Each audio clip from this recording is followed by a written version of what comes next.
मैं अमित रैना जी आपके पास आ रहा हूं। आपने सुना परिवार वाले कह रहे हैं 7 साल से काम कर रहे थे, कभी ऐसी कोई धमकी नहीं, कोई थ्रेट नहीं, आराम से काम कर रहे थे। हमारे संवाददाता ने बताया कि जिस विधानसभा क्षेत्र की घटना है 10 साल में कोई टारगेट किलिंग नहीं हुई, तो फिर नई सरकार के गठन के तुरंत बाद ये क्यों? देखिए, दो दो कारण है। एक तो ये है कि जो सक्सेसफुल अभी इलेक्शन हुए हैं और जिसमें बढ़ चढ़कर लोगों ने पार्टिसिपेट किया है और एक सरकार भी जो बनी, स्मूथ ट्रांजिशन से सरकार बनी, और जिस हिसाब से लोगों ने बढ़ चढ़कर डेमोक्रेसी में पार्टिसिपेट किया, तो कहीं ना कहीं पाकिस्तान में हड़बड़ाहट आती है कि कश्मीर जिसको लेकर वो दुनिया भर में एक नैरेटिव करते रहते हैं, उस नैरेटिव को बस होता जा रहा है और कश्मीर पूर्णतः नॉर्मलसी की ओर बढ़ रहा है। दूसरा मैं ये कहूंगा कि कहीं ना कहीं सुरक्षा कर्मियों की और इंटेलिजेंस एजेंसीज का भी फेलियर है, क्योंकि आप इस रोड का इंपॉर्टेंस समझिए। यह आपकी रोड है जो एलओसी चाइना से कनेक्ट करती है। और वो जगह है जहां से बालतल अमरनाथ यात्रा बिल्कुल बगल से ही आपके अमरनाथ यात्रा के यात्री भी जाते हैं और बालतल के बगल में है। और उसके बाद इतना बड़ा अटैक होना, जिसमें इतने सारे लोग जान गंवा देते, कहीं ना कहीं सुरक्षा कर्मियों पर भी और इंटेलिजेंस में भी ये सवाल है। और मुझे लगता है कि ठीक है, कश्मीर नॉर्मलसी की ओर जा रहा है, इसमें कोई दो राय नहीं है, मगर कहीं ना कहीं जो हम जम्मू में गलती कर रहे थे, जो हमने लीनियंसी जम्मू में दिखाई और उसके बाद जो इंसिडेंट्स बढ़ने शुरू हो गए, क्या वो हम गलती फिर कश्मीर में भी कर रहे हैं क्या? जो कश्मीर नॉर्मल तो जा रहा है, तो लीनियंसी और जो लेवल ऑफ थ्रेट परसेप्शन और जो लेवल ऑफ सिक्योरिटी है, क्या उसमें कहीं ढीला है? और ये बड़ा चिंता का विषय है। 8 लोग कल मारे गए। संदीप वजीर साहब, टीआरएफ ने इस हमले की जिम्मेदारी ली है। सबको पता है कि टीआरएफ कौन है, बस बिल्कुल भी नहीं जाएगा। एविडेंस है वो यहाँ पर इकट्ठा करने की कोशिश की जा रही है, ताकि ये पता लग सके कि यहाँ पर जो जांच की जा रही है वो किस चीज की जांच की जा रही है, और जो एविडेंस मिले हैं उसे लेकर सीआरपीएफ क्या कहती है वो देखना होगा। लेकिन अलग अलग जांच एजेंसियां इस पूरे मामले में जांच कर रही है और हर एंगल से इस पूरे मामले में जांच किया जा रहा है। अब तक की जांच में क्या पता चल पाया है राजू राज? क्योंकि कल सूत्रों के हवाले से खबर आई थी कि आईईडी का इस्तेमाल हो सकता है इस धमाके के लिए। देखिए, निश्चित तौर पर यहाँ पर आईईडी का इस्तेमाल हुआ है। लो इंटेंसिटी ब्लास्ट किया गया था, कंट्रोल ब्लास्ट किया गया, लेकिन एक सोची समझी साजिश थी। लेकिन जो एंगल सामने आया है उस एंगल से एक नक्सल को लेकर भी एक एंगल सामने आया है, क्योंकि ये सीआरपीएफ का स्कूल के पास यहाँ पर ये ब्लास्ट कराया गया और सीआरपीएफ पिछले कुछ दिनों में जो नक्सलियों को खत्म करने के लिए जो अभियान चलाया था, हो सकता है एक वो एंगल है। दूसरा एंगल है खालिस्तानी एंगल, जिसे लेकर पाकिस्तान में जो टेलीग्राम चैनल है उसके जरिए एक प्रोपेगेंडा फैलाने की कोशिश की है।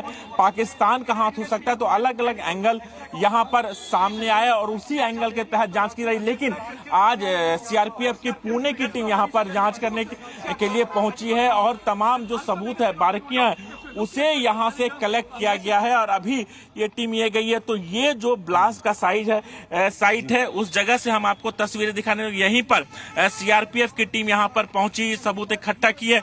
तो एक बड़ा एक सवाल खड़ा होता है कि ये जो लो इंटेंसिटी ब्लास्ट कराया गया, इसके पीछे कौन है, कौन संगठन है, ये तमाम जानकारियां हासिल करने की कोशिश की जा रही है।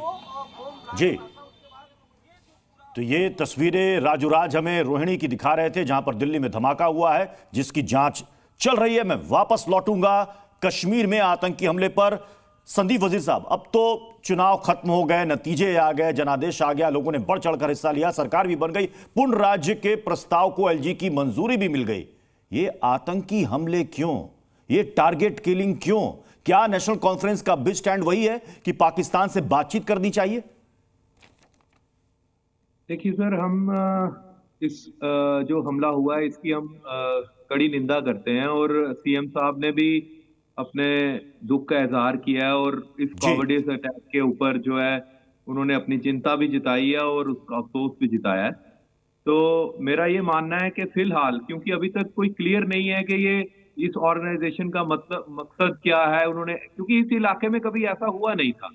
तो ये मैं एक सिक्योरिटी ऑपरेटर्स का फेलियर भी मानूंगा, क्योंकि मिलिटेंट्स जो हैं वो सॉफ्ट टारगेट्स ढूंढते हैं और अगर उन्होंने ये सॉफ्ट टारगेट लिया और स्ट्रेटेजिक टनल के जो मजदूर थे उनके ऊपर हमला किया, तो ये कॉवर्डिस अटैक ही है। और मेरे को लगता है कि सिक्योरिटी एजेंसीज को इस बात के लिए उनको पता होना चाहिए था कि ऐसा कुछ जी। हो सकता है, और ये तो फेलियर मानूंगा सिक्योरिटी एजेंसीज का। विक्रम लोहिया जी, आखिर ऐसे हमले रुकेंगे कब और कैसे रुकेंगे?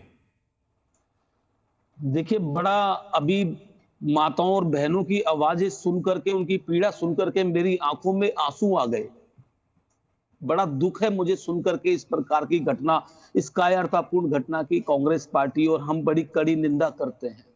हम मांग करते हैं देश के प्रधानमंत्री जी से, जो प्रधानमंत्री जी आपने कहा था देश मजबूत हाथों में है, ये हाथों में नहीं सिर्फ आपकी बातों में है। आज मैं कहना चाहता हूं आपके चैनल के माध्यम से, कब न्याय मिलेगा? उड़ी, पंपोर, पठानकोट जैसी घटनाएं इस देश में रोज घट रही हैं। जब आप प्रधानमंत्री पद की शपथ ले रहे थे उस दिन भी आतंकी हमला हो रहा था। ये देश की पहली सरकार है योगी वर्ल्ड की जिस दिन कोई प्रधानमंत्री शपथ ले रहा है आतंकी हमला हो रहा है। मैं बड़ा दुखद हूं। मैं बहुत पीडीपी का अंदर विरोध से करना रो रहा चाहूंगा। हूं। तनवीर तांत्री जी, मुझे लगता है कि अब ये वक्त आ गया है कि कम से कम राजनीति से ऊपर निकलना चाहिए, क्योंकि टीआरएफ डंके की चोट पर जिम्मेदारी ले रहा है, टारगेट किलिंग पर टारगेट किलिंग कर रहा है। मेरे पास आंकड़े हैं, इसी साल फरवरी से लेकर के आप अक्टूबर तक देख लीजिए कितनी टारगेट किलिंग हुई है। कड़ा एक्शन तो होना चाहिए ना। देखिए, मैं इंसानियत के नाते अगर बात करूं, पार्टियों से हटकर अगर इंसानियत के नाते मैं बात करूं, अभी मैं बहन को सुन रहा था जब उसके आंसू जो है निकल रहे थे, तो ये इस चीज़ की गवाही थी कि अगर आज भी इंसानियत ना जागे तो फिर कब जागेगी। एक बहन जो है एक पति का इंतजार कड़वा चौथ का व्रत रख के जो है वो कर रही है, लेकिन उसका पति जो है वो टारगेट किलिंग में जो है वो मारा जा रहा है। उनकी शहादतें हो रही हैं, चाहे वो जम्मू कश्मीर में हमारे सिक्योरिटी फोर्सेस के जवान हो या आम शहरी हो, जिनकी जो है टारगेट किलिंग हो रही है। मैं आपके चैनल के माध्यम से वक्ती हुकूमत से ये कहना चाहता हूं और ये अपील करना चाहता हूं, ये रिक्वेस्ट करना चाहता हूं कि आपने कहा था कि 56 इंच का सीना, मेहरबानी करके उस 56 इंच के सीने को जो है वो आतंकवादियों के खिलाफ जो है वो दिखाएं। आपका 36 मैं इंच अनंत का विजय सीना सर आप ही के 56 पास इंच आ रहा हूं। तनवीर तंत्री जो बात कह रहे हैं, अब लोग भी ये कह रहे हैं 7 के बदले 70 मारो, तो क्या एक और स्ट्राइक का वक्त नहीं आ गया सर? देखिए, जहां तक आपने स्ट्राइक की बात की है, हमने अनंत विजय सर प्रत्युष जी, मुझे लगता है कि ये जो कड़ी निंदा और ये सब तरह की शब्दावली का उपयोग किया जा रहा है, उससे आगे बढ़ने की आवश्यकता है। और जिस प्रकार से उनको ये लग रहा है कि उमर अब्दुल्ला की सरकार के आने के बाद हम कुछ भी करेंगे और बचकर निकल जाएंगे, तो ये उनकी बहुत बड़ी गलतफहमी है। कल गृह मंत्री ने कहा है कठोर जवाब दिए जाएंगे, और एलजी ने भी कहा है कि सेना को खुली छूट है।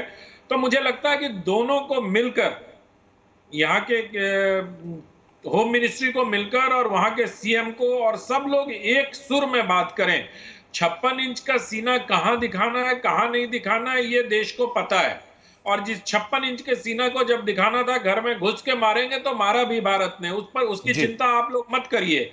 और ये जो लोग कह रहे हैं अभी इस वक्त, मुझे लगता है कि जानबूझकर ये अटैक किया गया, ये संदेश देने के लिए, और कि अब हमारी सरकार है और हम जो चाहेंगे वो करेंगे। मुझे लगता है कि आतंकवादी और दहशतगर्दों को ये बहुत बड़ी गलतफहमी है, और केंद्रीय गृह मंत्रालय को इसका तत्काल संज्ञान लेते हुए कठोरतम कार्रवाई करनी चाहिए, जिससे कहीं भी ये संदेश न जाए कि कोई भी आतंकी वारदात को अंजाम देकर बचकर निकल सकता है। और यही उम्मीद पूरा देश भी इस वक्त कर रहा है सर।